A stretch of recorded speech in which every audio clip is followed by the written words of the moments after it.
My girlfriend humiliated me at our anniversary dinner by calling me a pathetic simp in front of all of our friends. I smiled, finished my drink, and threw her belongings away. Now she's losing it. You know that moment when your entire world shifts and you realize you've been living a lie? Yeah, that happened to me 3 weeks ago at what was supposed to be our 3-year anniversary dinner. I'm still processing it all, honestly. Let me back up and give you the full picture. I'm 28, work in IT for a mid-sized company, and I thought I had my life figured out. My girlfriend Rachel, 26, and I had been together since we met at a mutual friend's birthday party. She's one of those people who lights up a room, gorgeous, outgoing, always the center of attention. I'll admit it, I was probably punching above my weight class, but hey, love is weird like that. For our anniversary, I'd planned this whole elaborate dinner at the Oak Room, this upscale place downtown that costs about $200 per person. Not gonna lie, it hurt the wallet, but Rachel had been dropping hints about wanting to go there for months. I invited our usual crew, Alex and his girlfriend Brittany, Rachel's college roommate Lauren, and Eric from my work. 6 of us total. I should have seen the red flags earlier. Over the past few months, Rachel had been making these little comments. Calling me too nice when I'd bring her coffee in the morning.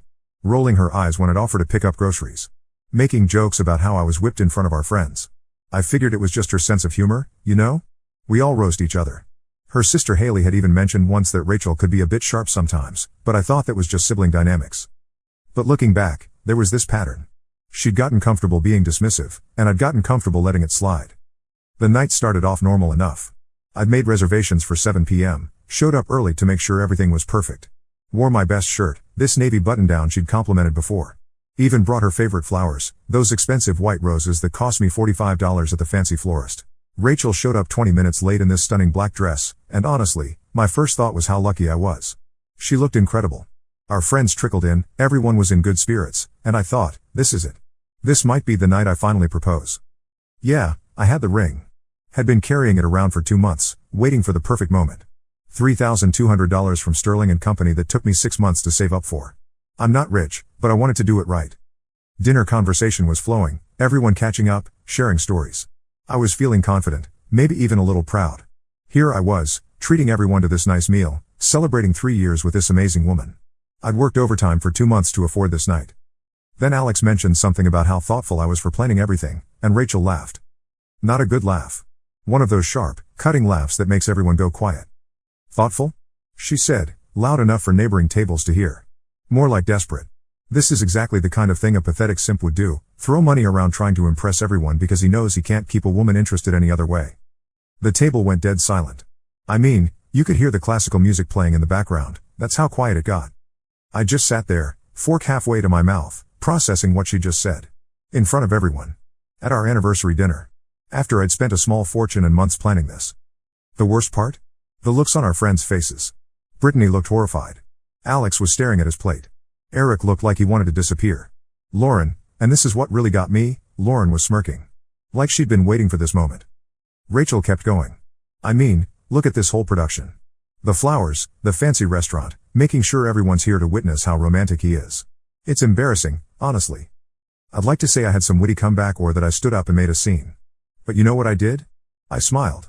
Put down my fork, picked up my water glass, and took a slow sip. You know what, Rachel? I said quietly. You're absolutely right. She looked confused for a second, like she'd expected me to argue or get defensive. I am pathetic, I continued, still smiling. Pathetic for thinking someone who talks about their boyfriend like that in public deserves this kind of effort. I stood up, pulled out my wallet, and put down $400 in cash on the table. Dinner's covered. Get whatever you want. Then I looked directly at her. But here's the thing, you just made this real easy for me. I walked out. Didn't look back, didn't wait for anyone to follow. Just left. The drive home was surreal. I kept replaying the moment, feeling this weird mix of humiliation and clarity. Like, yeah, it hurt. But also, I finally saw what everyone else probably saw. The way she talked to me, about me. How comfortable she'd gotten with disrespect. When I got home, Rachel's stuff was everywhere. Her clothes in my closet, her toiletries covering my bathroom counter, her books on my shelves. 3 years of gradual invasion that I'd never really noticed. I made a decision. I grabbed every single thing that belonged to her and put it in garbage bags. Not gonna lie, it was therapeutic. Every condescending comment, every eye roll, every time she'd made me feel small, it all went into those bags. Her $150 skincare routine? Bag. The designer jeans she was always bragging about? Bag. Her favorite sweater that she'd borrowed from some ex? Bag. The expensive makeup collection that took up half my bathroom? Bag. All of it. Filled up 6 large trash bags.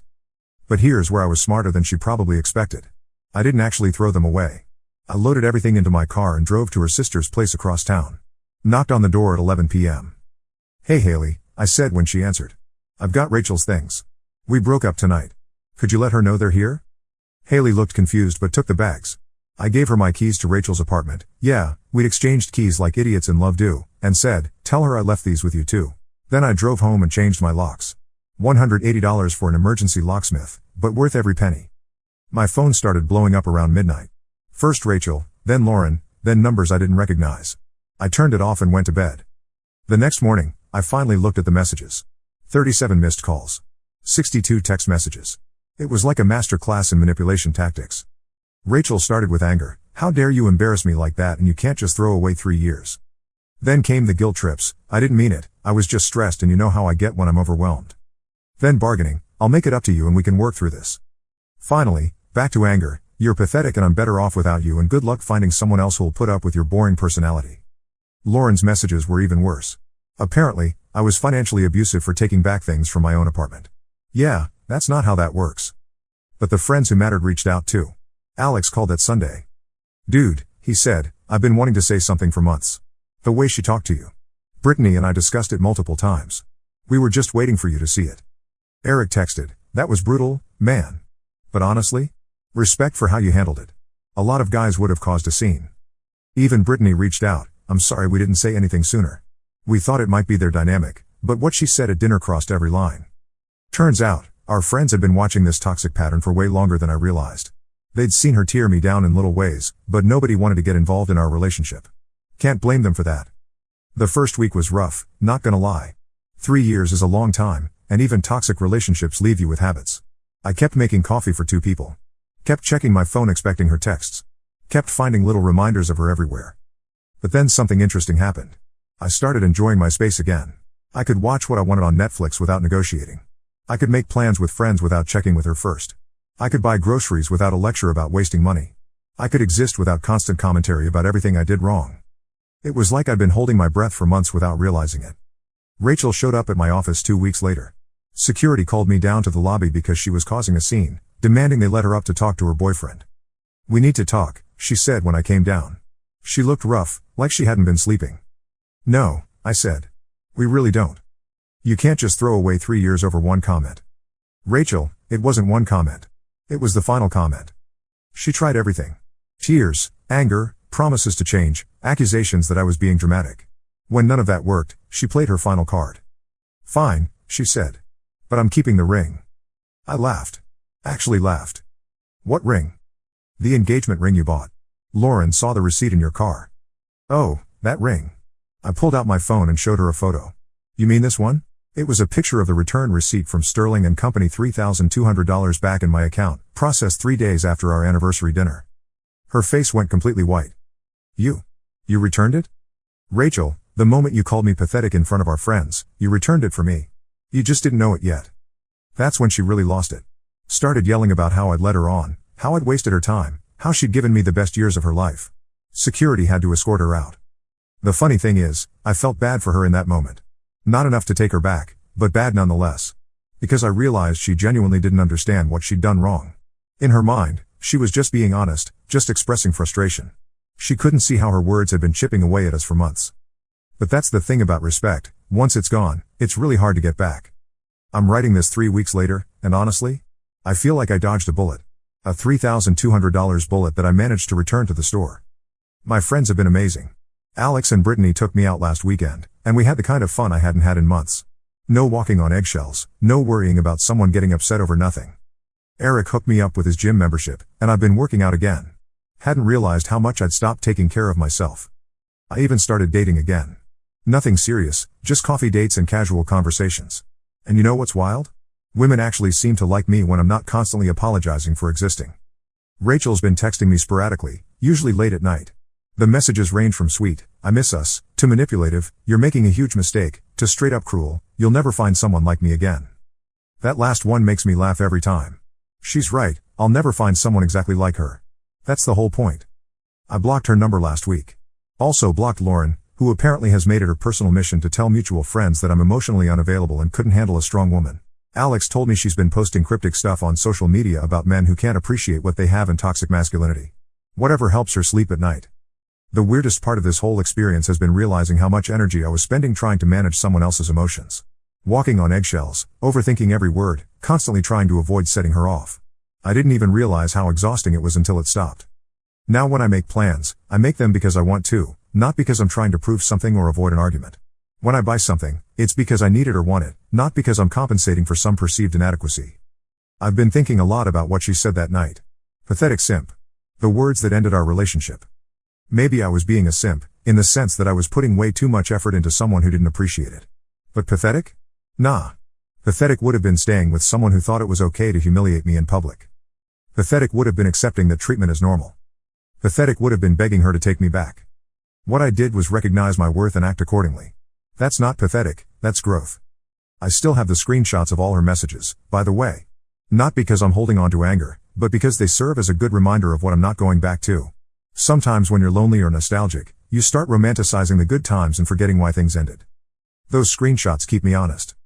My therapist, yeah, I started seeing someone, best $120 per week I've ever spent, helped me understand that I'd been trying to love someone into being nice to me. That's not how it works. People treat you how they want to treat you, and all the expensive dinners in the world won't change that. She also helped me see that Rachel's behavior at the restaurant wasn't a moment of weakness or stress. It was her showing me exactly who she was when she felt secure enough to drop the mask. I'm grateful, in a weird way. Better to see someone's true colors after 3 years than after marriage and kids.